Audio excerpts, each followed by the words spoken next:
Hi there, welcome to our channel, and in this video I'm going to show you how to clear DApp browser cache on Trust Wallet. So first you just need to open your Trust Wallet application, then enter the passcode that you have set for the security reason. Now you just need to tap on this gear icon at the top left corner. From here you can just go to the preferences. Here it is.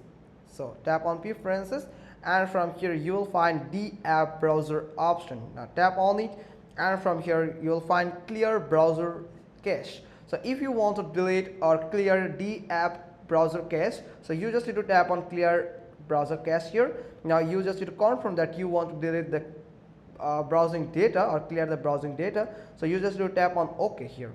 Now it will easily clear the DApp browser cache on your Trust Wallet. So if you don't want to connect with DApp automatically, so you can just disconnect it by tap on this toggle button. So if it's turned off, that means you can actually connect DApp automatically through the Trust Wallet. So hope you got this. If so, then give it a thumbs up, leave a comment below, and thanks for watching. Till next time.